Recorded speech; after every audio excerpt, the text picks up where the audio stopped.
जैसे ही लिू शेंग आगे बढ़ता है, वो चुपके से अपने शरीर के अंदर रहस्यमयी स्पिरिट रिकॉर्ड को एक्टिवेट करता है। उसके दांतियान में सफ़ेद सुनहरा कोर धीरे धीरे घूमने लगता है और आसपास की प्राकृतिक ऊर्जा को लालच से सोखने लगता है। वो साफ तौर पर महसूस कर सकता है कि उसकी अमर कोशिकाएं एक के बाद एक पैदा हो रही हैं, जो यात्रा करते समय भी उसे मजबूत बना रही हैं। लिू शेंग अपने आसपास देखता है और नोटिस करता है कि वो अकेला नहीं है जो कड़ी मेहनत कर रहा है। कई दूसरे रंगरूट भी यात्रा करते समय चुपके से साधना कर रहे हैं, एक भी पल बर्बाद नहीं कर रहे हैं। पास ही जीनियस सायर का गंजा साथी कहता है कि अज़्योर आसमानी युद्ध क्षेत्र उतना खास नहीं लगता, ये कहते हुए कि ये उतना खतरनाक नहीं है जितना गाइड दावा करते हैं। अचानक किसी चीज पर लिू शेंग का ध्यान जाता है। वो नीचे देखता है और सायर और तांग डुन को फॉर्मेशन से अलग होकर नीचे पानी के एक बड़े हिस्से की ओर तेजी से गोता लगाते हुए देखता है। नीली ऊर्जा के छींटे के साथ दोनों नीचे उतरते हैं और खुद को पानी में डुबो लेते हैं।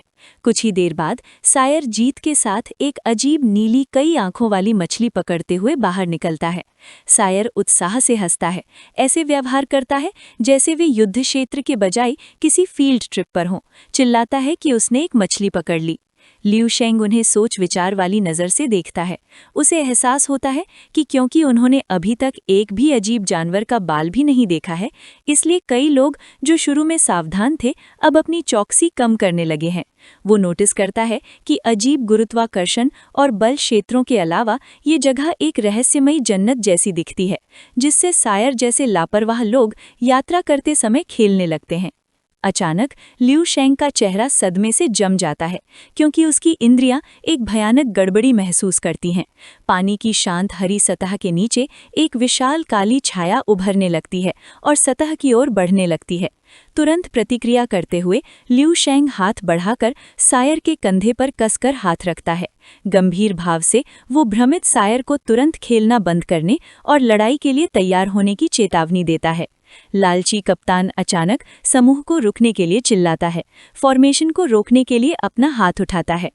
उसका चेहरा गंभीर है, क्योंकि वो घोषणा करता है कि उसे एक उच्च स्तरीय अजीब जानवर के आने की आभा महसूस हो रही है। वो सभी को तुरंत लड़ाई के लिए तैयार होने का आदेश देता है। सायर, जो याद करता है कि लिू शेंग ने उसे कुछ ही पल पहले चेतावनी दी थी, सदमे में लिू शेंग को देखता है। वो पूछता है कि लिू शेंग ने ऊंचे रैंक के अधिकारियों से भी पहले उस जानवर का पता कैसे लगा लिया। इस बीच आसपास के नए सैनिक उलझन में और शक में हैं। वे बिना किसी मकसद के चारों ओर देखते हैं, कहते हैं कि उन्हें कुछ महसूस नहीं हो रहा है और पूछते हैं कि जानवर कहाँ है। लिू शेंग तीव्रता से आगे देखता है और अपनी चेतावनी का श्रेय सिर्फ अपनी सहज बुद्धि को देता है। हालांकि अंदर ही अंदर वो सोचता है कि क्योंकि उसने अज़्योर ग्रह छोड़ने के बाद से किसी अजीब जानवर से लड़ाई नहीं की है, वो ध्यान देता है कि उसने कभी नहीं देखा कि लेवल 9 से ऊपर का जानवर कैसा दिखता है, और वो उत्सुक है। वो इस ज्ञान पर विचार करता है कि जहां लेवल 10 के जानवर आकार में बढ़ते हैं, वहीं लेवल 11 के जानवरों में एक गुणात्मक परिवर्तन आता है और वे असल में सिकुड़ जाते हैं। जैसे ही वो ये सोचता है, पानी की सतह पर एक गहरी गंधी छाया बनती है। अचानक दुश्मन सामने आता है। कवच पहने एक इंसान जैसा योद्धा क्रिस्टल भाला लिए एक विशाल लाल जानवर के ऊपर सवार है। वो विशाल जानवर अपनी डरावनी घूमती हुई आंख से नए सैनिकों को घूरता है। लाल बालों वाला अधिकारी खतरे का सामना करने के लिए तेजी से मुड़ता है, लड़ाई के लिए तैयार। जैसे ही घमंडी जीनियस सार पहल करता है, अराजकता फैलती है। वो लापरवाही से आगे बढ़ता है, दुश्मन से सीधे मुकाबले के लिए पानी की ओर छलांग लगाता है, जबकि दूसरे देखते रहते हैं।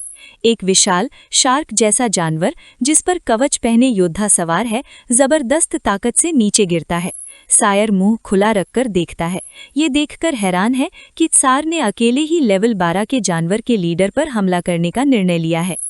सायर एनर्जी से चमकता हुआ निडर होकर कई कवच पहने दुश्मनों से घिरे विशाल जानवर के खुले मुंह में सीधे घुस जाता है। सायर अपनी प्रतिद्वंद्वी को ताना मारता है, कवच पहने सवार को कचरा कहता है। जैसे ही वो अपने हाथ में एनर्जी इकट्ठा करता है, एक जबरदस्त वार से वो सीधे दुश्मन की छाती में मुक्का मारता है, चिल्लाता है कि वे मर जाएं। जैसे ही उसकी एनर्जी कवच को भेदती है, जैसे ही दुश्मन गिरता है, सायर को घाव के अंदर कुछ चमकता हुआ दिखाई देता है और वो अंदर हाथ डालता है। उसे एहसास होता है कि ये क्रिस्टल कोर है। बैंगनी रत्न को अंतरिक्ष की रोशनी में पकड़कर सायर ये देखकर हैरान है कि इसमें अविश्वसनीय रूप से शुद्ध ब्रह्मांडीय ऊर्जा है। बिना किसी झिझक के वो क्रिस्टल को अपने मुंह में डालता है और जोर से निगल लेता है। इसका असर तुरंत होता है। सायर शक्ति से भर जाता है और उसे खुशी की एक तीव्र लहर महसूस होती है। उसे एहसास होता है कि क्रिस्टल में नियमों के टुकड़े हैं, जिसने उसे दशकों की कड़ी साधना के काम से बचा लिया है। वो इस अद्भुत खोज का जश्न मनाता है। सायर की शक्ति में तेजी से वृद्धि देखकर दूसरे रंगरूट और यहाँ तक कि बैकग्राउंड में मौजूद अधिकारी भी हैरान रह जाते हैं। कोई चिल्लाकर पूछता है कि क्या सच में ऐसी कोई अद्भुत चीज है। लालच और शक्ति की इच्छा से प्रेरित रंगरूटों का पूरा समूह आगे बढ़ता है, चिल्लाते हुए कि सब एक साथ हमला करें ताकि वे अपने क्रिस्टल हासिल कर सकें। ल्यूशर पीछे रहता है और देखता है, गंभीर नज़र से देखता है। वो देखता है कि सायर सच में एक जीनियस है। लेवल 12 पर उसने पहले ही 2 रूल मिल्की वेज को अपने शरीर में मिला लिया है और तीसरा दिखने लगा है। लू शैंग मानता है कि एक आम टैलेंट के लिए इसे हासिल करने में पूरी जिंदगी की मेहनत लग जाएगी। लू शैंग अपने हाथ को देखता है, ये महसूस करते हुए कि ये जगह उन्हें इन कोर्स से सीधे नियमों की शक्ति को अब्जॉर्ब करने देती है। वो इसे एक चमत्कारी दवा मानता है जो उनकी ट्रेनिंग में बहुत सारा समय बचा सकती है। इस खोज से प्रेरित होकर दूसरे रंगरूट बाकी बचे जानवरों के सवारों पर बेरहमी से हमला करते हैं और उन्हें आसानी से हरा देते हैं। एक एक करके वे गिरे हुए दुश्मनों की छाती से बैंगनी क्रिस्टल कोर निकाल लेते हैं। रंगरूट अपने इनाम ऊपर उठाते हैं, लालच से हंसते हुए उन एनर्जी सोर्स को देखते हैं जो उन्होंने हासिल किए हैं। हालांकि ये जश्न रुक जाता है। लालची कैप्टन शांत भाव से सायर के पीछे तैरता हुआ दिखाई देता है। वो सायर की तारीफ करता है कि वो इतना स्मार्ट है कि उसने अपनी ताकत बढ़ाने के लिए कोर का इस्तेमाल किया, ये पुष्टि करते हुए कि उनमें रूल के टुकड़े होते हैं। हालांकि वो अशुभ रूप से कहता है कि उनमें काफ़ी सारी अशुद्धियां भी होती हैं। कैप्टन का चेहरा गंभीर हो जाता है जब वो एक डरावनी चेतावनी देता है। अगर वे इन क्रिस्टल को पहले शुद्ध किए बिना सीधे अब्जॉर्ब करते हैं तो जल्द ही वे अंधेरे पक्ष के गुलाम बन जाएंगे। ये सुनकर सायर जम जाता है। उसका चेहरा सदमे और डर से भर जाता है क्योंकि उसे अपनी खतरनाक गलती का एहसास होता है। अंधेरे पक्ष का गुलाम बनने की डरावनी चेतावनी के बावजूद सायर पूरी तरह से बेफिक्र रहता है। वो ठंडे आत्मविश्वास से वापस घूरता है। कैप्टन से कहता है कि चिंता न करे क्योंकि उसे पता है कि वो क्या कर रहा है। ये देखकर कि चेतावनी दे दी गई है, लालची कैप्टन मुस्कुराता है और बस सभी को कोर अभी के लिए दूर रखने और यात्रा जारी रखने का आदेश देता है। रंगरूट अभी भी आकर्षक बैंगनी रत्न पकड़े हुए उन्हें छिपाने से पहले एक पल के लिए हिचकिचाते हैं।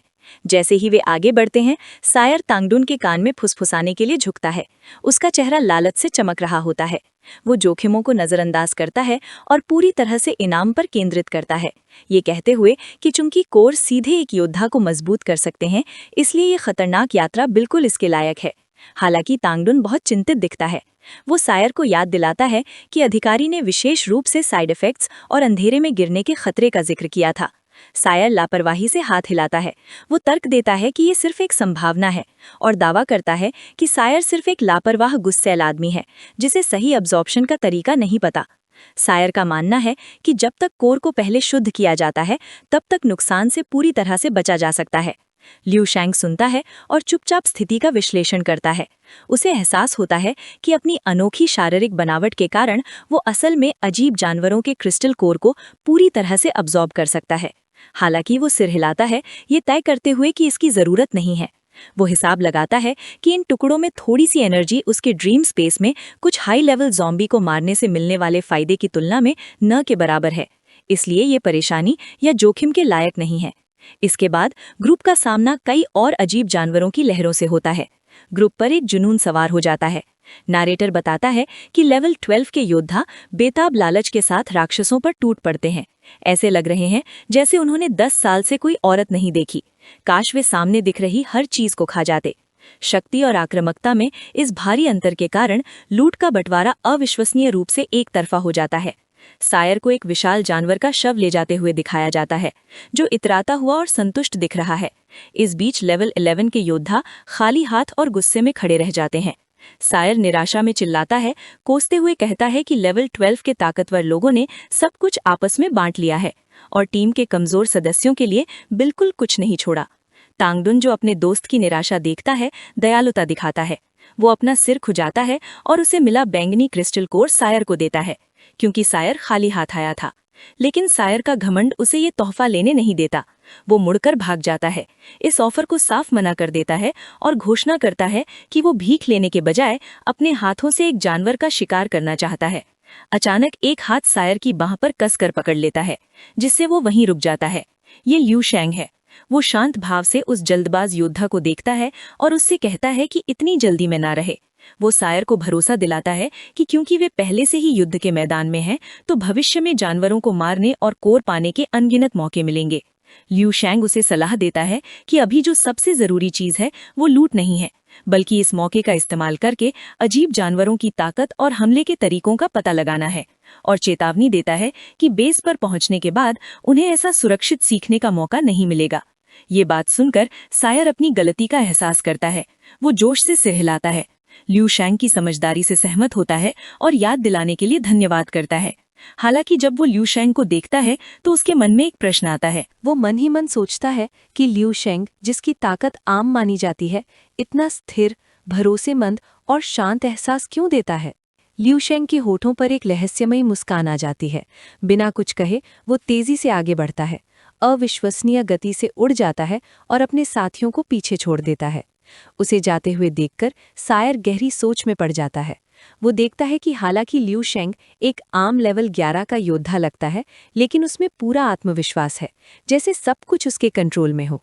वो खुद से सोचता है कि ये रहस्यमयी आदमी असल में कौन है।